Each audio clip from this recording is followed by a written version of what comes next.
Bom, vamos lá então entender como que funciona uma estrutura de contratação quando a gente vai fazer um modelo de contratação, tanto com alguma empresa PJ, né, uma pessoa jurídica, quanto com um MEI, tá? Que de certa forma é uma pessoa jurídica também. Vamos lá.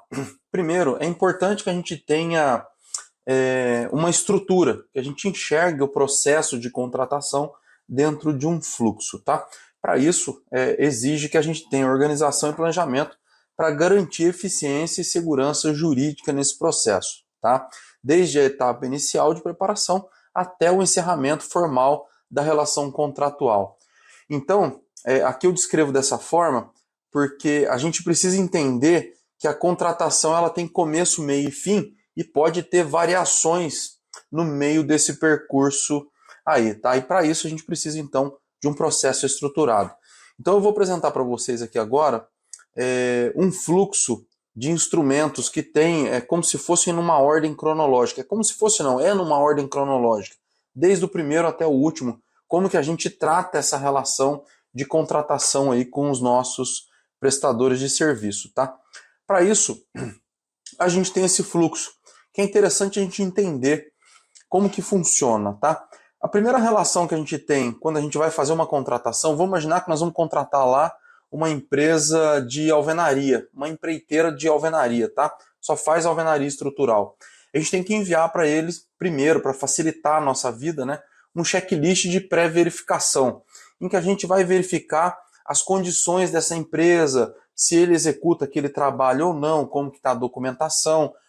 Aqui nesse checklist a gente já pede os dados cadastrais da empresa para a gente poder consultar, enfim, uma série de verificações. Se for um MEI, por exemplo, a gente tem que ter a preocupação de que, de repente, será que esse modelo de contrato não vai ultrapassar o faturamento anual dele? Como que vai se dar essa relação? Para isso, a gente tem um checklist de pré-verificação que a gente vai ver mais detalhes adiante, tá?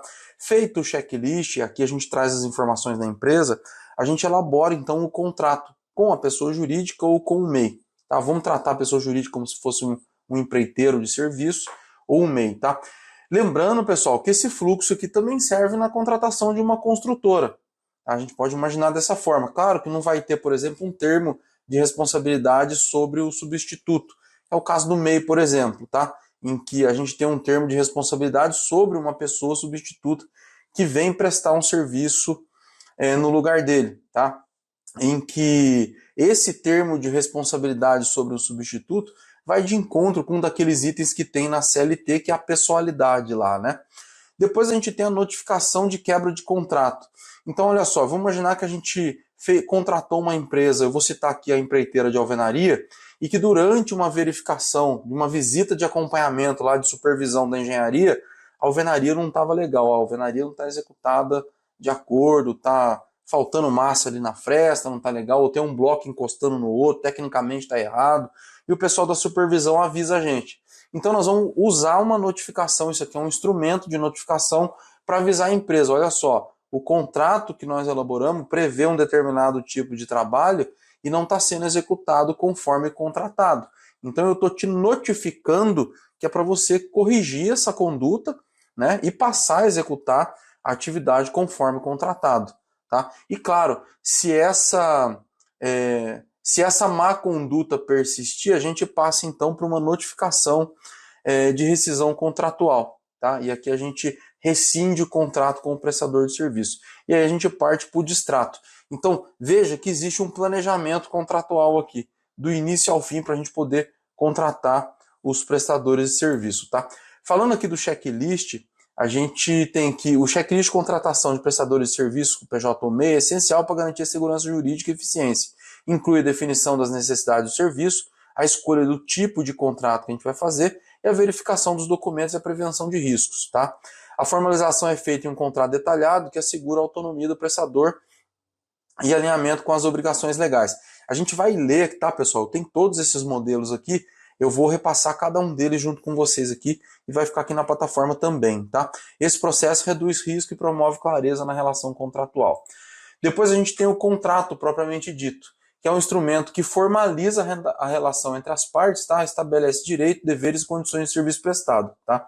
É importante que ele seja muito transparente, principalmente em trabalhos técnicos, né? Que a questão técnica, que siga o projeto de modulação, no caso da alvenaria, né? Que siga o projeto de modulação, que se houver dúvida para fazer contato com a gente, para chamar o auxílio da supervisão de engenharia ou da coordenação do mestre de obras, enfim. Além disso, o contrato deve incluir cláusulas que evitem a caracterização de vínculo empregatício, como a possibilidade do prestador indicar substitutos e a inexistência de subordinação direta.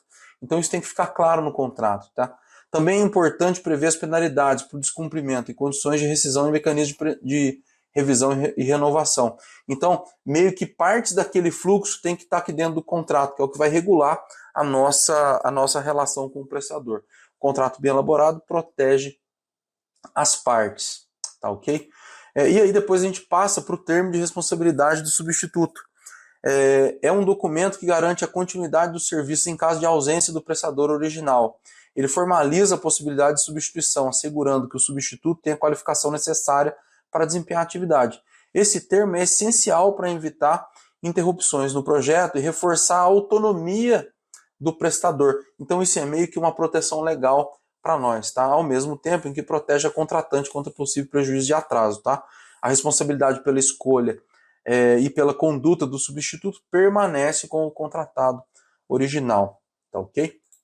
Aí a gente tem aqui a notificação de quebra de contrato. A notificação de quebra de contrato é um documento sobre irregularidades ou descumprimentos, como eu havia dito lá, né? De cláusulas contratuais. Pessoal, isso aqui é muitíssimo importante, tá? E principalmente da gente pensar na elaboração do contrato, já imaginando isso aqui. Então, se você vai contratar, por exemplo, um profissional de elétrica, um MEI, por exemplo, olha, o serviço de elétrica tem que ser executado de acordo com o projeto, tá? Então, durante as visitas de supervisão de elétrica, se não tiver de acordo, você notifica.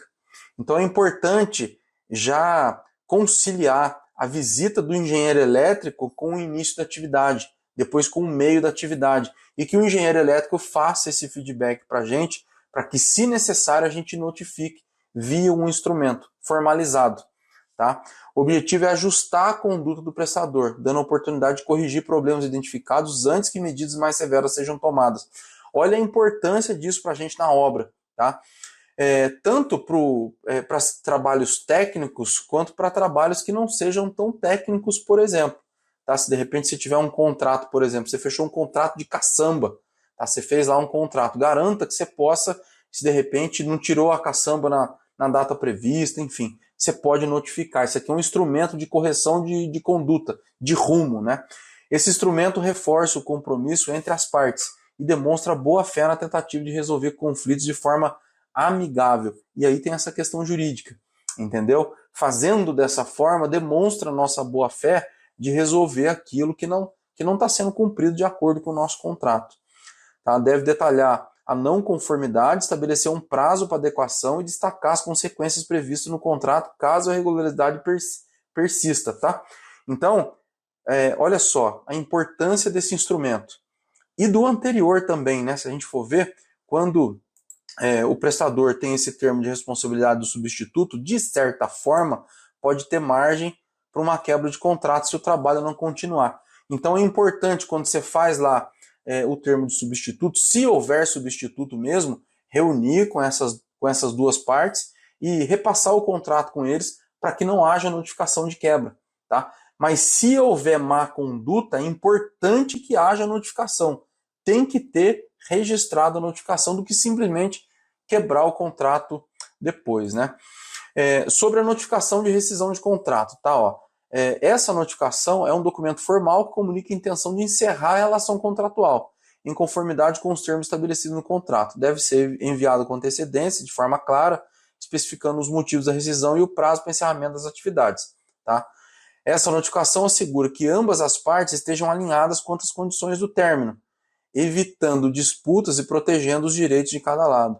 É uma etapa essencial para garantir que o processo de rescisão ocorra de maneira transparente dentro da legalidade. Então existe uma primeira comunicação aqui com a notificação de quebra de contrato. Se isso aqui permanecer, a gente tem a notificação de rescisão contratual, então, tá? São duas notificações. De repente, a primeira, a de quebra de contrato, pode ser utilizada mais de uma vez, especialmente se o prestador de serviço vem corrigindo a rota, corrigindo o rumo do trabalho aí, né? E se de repente não tiver evolução, a gente faz a notificação de rescisão contratual mesmo, tá? E por último, o distrato, que é o final do contrato, né? Depois da notificação de rescisão. É um documento que formaliza o encerramento do contrato de maneira definitiva, detalhando as condições acordadas entre as partes para rescisão. Serve para registrar o término da relação contratual, estabelecendo os direitos e deveres de cada parte com pagamento pendente, devoluções ou compensações. Tá? O instrumento é essencial para evitar futuros conflitos, garantindo que ambas as partes estejam de acordo com os termos de encerramento. Além disso, o distrato reforça a segurança jurídica ao documentar o fim da relação contratual de forma clara e formal. Olha a importância que tem esse fluxo de contratos que a gente tem com os nossos prestadores de serviço, né? Esses aqui são instrumentos que tratam da relação que os nossos prestadores têm com a gente. Lembrando que os prestadores de serviço fazem parte da mão de obra. Se fazem parte da mão de obra, eles estão lá em recursos-chave no nosso modelo de negócio Canva, né? Portanto, é uma atividade-chave nossa. A gente tem que dominar esse fluxo de atividades aqui e saber operar esses instrumentos aqui em cada etapa do processo, tá bom? A gente vai ler agora cada um desses modelos aqui com vocês. Deixa aqui a sua dúvida, o seu comentário. Vamos continuar produzindo conteúdo aqui nos comentários. Por agora é isso. Valeu, obrigado e até a próxima aula.